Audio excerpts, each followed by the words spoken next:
Welcome back to another episode of The Good, the Bad, and the Tanner. Yeah, today's video might be a little shorter. I don't know, mainly because I only watched 2 movies this week. I know I'm terrible, but we've been on a streak of not watching bad movies.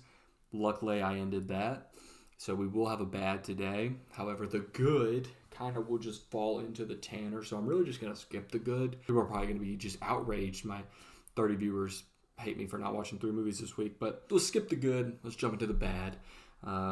Did I say welcome back to The Good, the Bad, the Tanner? I think I did. Yeah, I think I did. I did my clap. This week's bad is, let me just make sure I say the title right. Oh, it's Mike and Nick and Alice.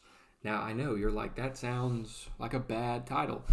It kind of is. It is. It's about gangsters, love interests, and time travel. I know that sounds interesting, and it sounded interesting to me. It didn't really come off that way, in my opinion. It stars Vince Vaughn, has James Marsden, Elizabeth Gonzalez, Jimmy Tatro, who I love Jimmy Tatro. It was fun. I gave it 2.5 stars. I just thought it was mid. It was just kind of all over the place. It was a little hard for me to follow. I wasn't that engaged.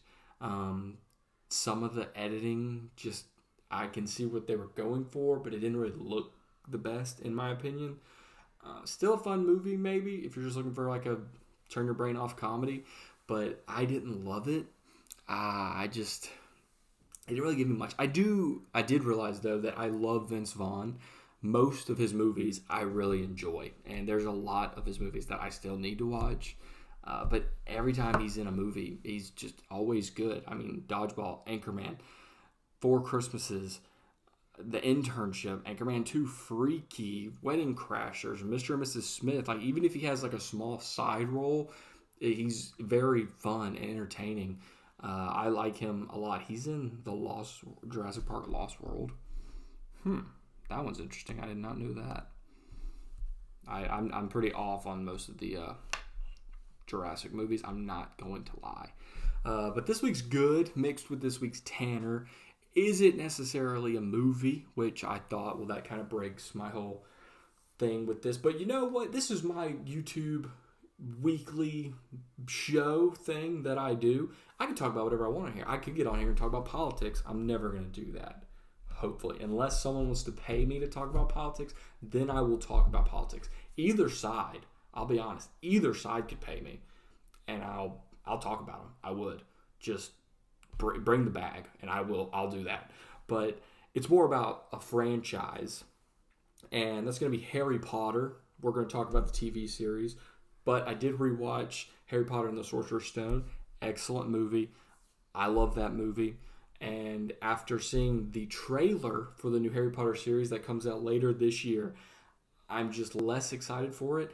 I think the people who are excited for the show might just be like casual Harry Potter fans. And at one point in my life, I was that. I was a casual Harry Potter fan.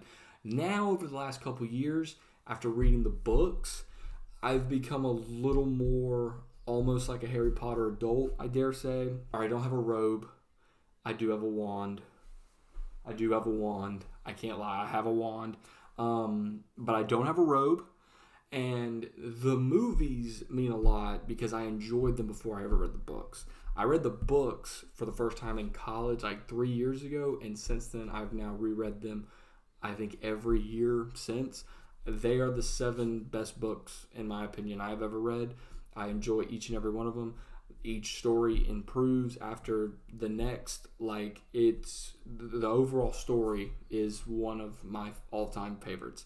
I've now read over 100 books over the last 4 years, so I have now had a more diverse experience with other books and other series, and it still sits at the top. I love it. It's kind of like going back to school, I guess, was rereading those books or enjoying those movies. Like, the movies and the books, they're very campy. They have that feeling. They have warmth. There's a reason that Sci-Fi USA and all these networks will just play these movies towards the end of the year or in the winter, and everyone sits down and watch them, or why you might rewatch them at least once every couple years. I rewatch them yearly, it feels like. Trailer comes out for the new series, And it has this modern Netflix lighting that looks bad. There's no glow. There's no warmth. Some of the things in it interest me. I don't think the Sorting Hat looked better, in my opinion. I don't think the interior of Hogwarts looked better. I mean, it was a very quick glimpse. The classrooms kind of did look cool. I did like the way it had kind of that auditorium feel. But in the books, when you're reading them, teachers or professors are walking like through tables or passing through things. They're not sitting in that more like auditorium style. So that's kind of changing things. In the books, okay, we're going to get into it. Snape being black, we're going to get into it.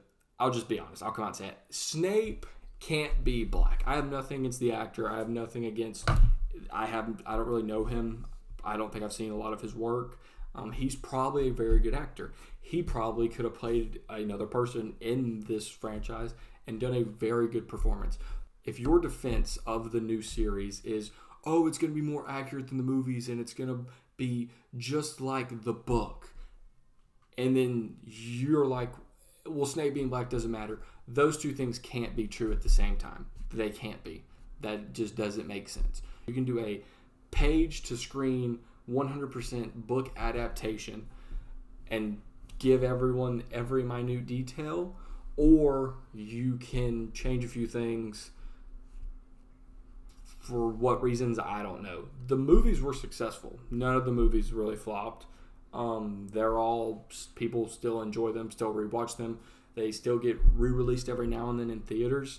If you're ever like paying somewhat close attention, they do re-releases all the time. They just did like the 25th anniversary of The Sorcerer's Stone like last year.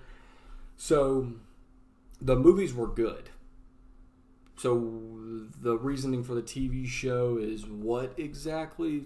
To give more accurate details than the movies gave us, yet we're going to race swap a character that we really shouldn't do because it's pretty problematic when he's described with greasy black hair, a hooked nose, and sallow skin, looking pale, yellowish, sickly complexion. Putting race into it is going to be weird. When James Potter and Snape have a problem, that's problematic. When James Potter flips Snape upside down by a tree, that's pretty problematic. Like, I don't see, of all the characters, why you would go with him to change just because of the significance Snape plays. He's my favorite character, so I am also biased there, but Alan Rickman's performance is just fantastic. The fact that J.K. Rowling told him how Snape's portrayal would go, and he incorporated that from movie 1 all the way to 7, you see it in his performance. It gives a fantastic performance. Like, I don't understand it. You could sit me down, you could explain it to me. You would be wrong, and it wouldn't make sense. The people who are producing the show and was like, we're gonna do this, that should have just been the first red flag from the beginning. It really should have. It just doesn't make a lot of sense, in my opinion. Let's just go through a couple talking points. The lighting, like I said, I don't think the trailer showed a lot of light. Everything looked dark. Everything looked cold.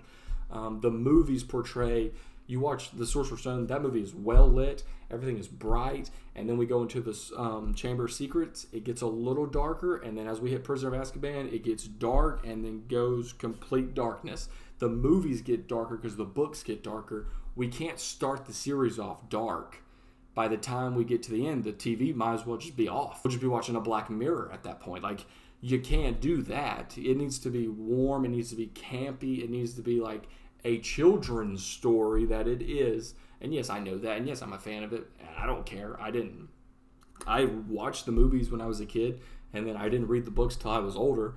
And the books are still fantastic and are amazing. So you kind of need to fix that. Now, that's a simple fix. I'm sure once they see the details, they might do some just adjustments of changing the lighting. But we're not going for realism. We don't want realism. No, we want the magic. We do. There's a reason the one movie that's kind of the weakest of all the other 7 movies is the one where we're not at Hogwarts. It still has magic and still has aspects to it that is good. but the fact that we don't have Hogwarts and Harry Potter and the Deathly Hallows Part 1 hurts that movie significantly. And you know it, I know, we all know it. The book accuracy, yeah, I the way Dumbledore looked, I did think was good. The trailer just looks weird. Like you're seeing something you've already, if you've read it, then you've put that image in your head how you kind of see it. And then they bring it to the page, which the majority of, I think, people who watch the movies kind of agree, yeah, that's how I pictured Hogwarts almost, or that's how I pictured how that would look. So now you've seen the movie, you're rereading the book, you have that image in your head. You go to Universal, you walk through Diagon Alley, you walk through freaking Hogwarts, like you see all this now in person. You've experienced it, and now they're giving you something and telling you, no, this is how it looks. You're not going to be able to turn your brain off. It's very Uncanny Valley-like. Like, it looked very AI, and I know AI has just destroyed our brains over the last year and a half, it felt like. But seeing it just felt like one of those bad fan-made trailers that they put out, and it was hard to watch. It's going to be hard to watch. Am I going to watch it? Absolutely. I'll watch any Harry Potter content you give me. If you would have made a Marauders show, if you would have made a Marauders movie, people would have enjoyed that. People would have watched that. The people who are boycotting it because of JK, those people are dumb. We've already seen how the Scream boycott failed this year. So don't listen to those people. People will watch this show. Anyone saying that, oh, no one's going to watch, people are going to watch this show. Do I think this show can go for the next 10 years and do it? I don't know. Because with Warner Brothers selling to Paramount, did that actually go through? Tory approval from the DOJ? Whatever. Boring political stuff. We're not talking about that. If Paramount is about to buy Warner Bros. And buy all those titles, buy everything, now they are going to be funding this entire thing. And it's not an easy fund, in my opinion, because like it's going to go for the next 10 years. You have to keep these actors basically year-round. People will live on set. Do I have a problem with that? No, I don't, personally. Yeah, build a school, build a community, build a town for all I care, and have these people live on set for the next 10 years and create something. That would be awesome. We don't want anyone to like have to get recast or of that happen. But John Lithgow, yeah, from Harry and the Hendersons. I don't even know if he's fully British. I'm going to be honest. I don't know that for a fact. He's an American actor. He's American, yeah, so he's playing Dumbledore. The way he looked was kind of cool, but again, it still looked very AI, especially the background. I don't know if that was just like a picture of him, but the half moon spectacles, I hope they put him in the crazy dressed robes that like they talk about in the book, and kind of give us that first Dumbledore from the first and second movie before that actor did pass away and they then recast him, which I then like both Dumbledores. I do. The core trilogy,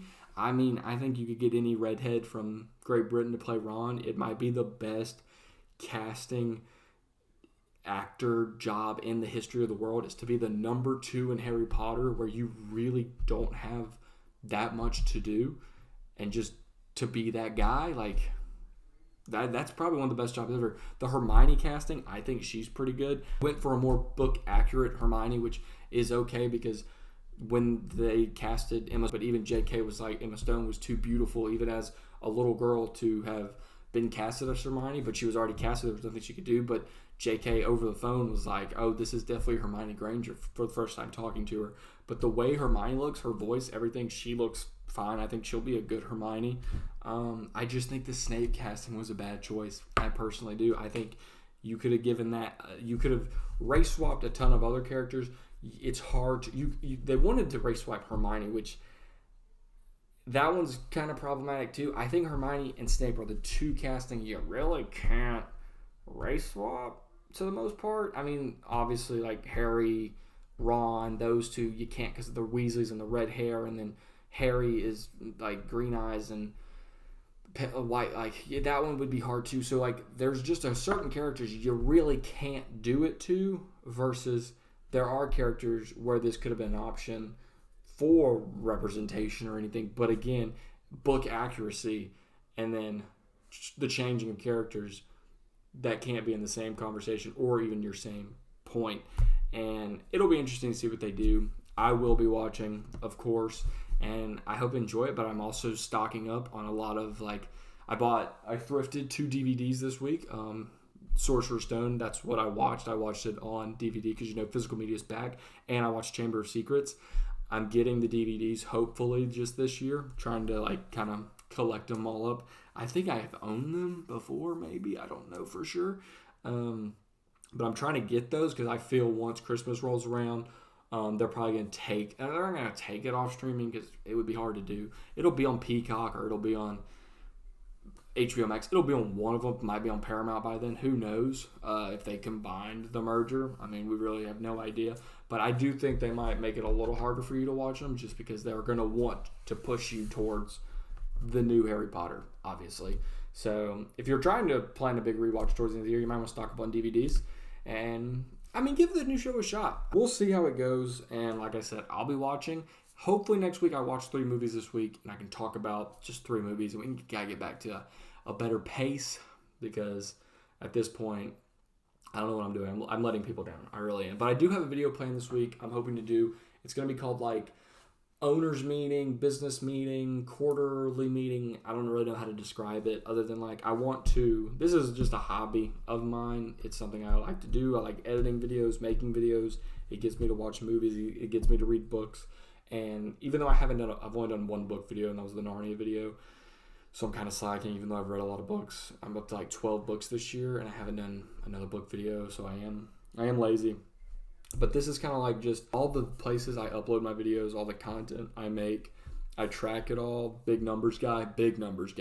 And I'm going to just kind of talk about them in a way, because technically I am the owner, but then the people who view are kind of they're technically the boss, because I think a lot of people don't implement that into their brain is you could be an influencer, you could make content, you could do whatever, and be like, oh, I'm my own boss, or I'm self-employed.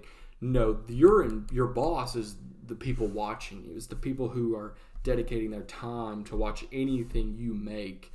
That's who your boss is. And I don't know, I think just showing people I did this many views this month, I gained this many followers, I lost this many followers, this did really well, this did really bad. It won't be a very long video or nothing incredibly detailed. I just have a Excel sheet with a bunch of numbers that I'm just going to kind of talk about. It's going to be a little satire and just more humor based, but I think it kind of just helps me see if this is any growth or if it's kind of just still for fun and laughter, which that's okay. I just got to be better with it. So we'll see. But thank you guys for watching. Go check out Mike, Nick, and Alice. Weird title.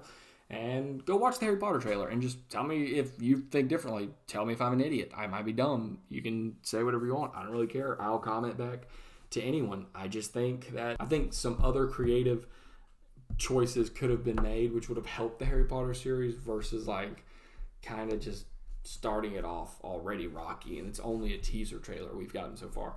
But who knows? We'll see. See you guys later.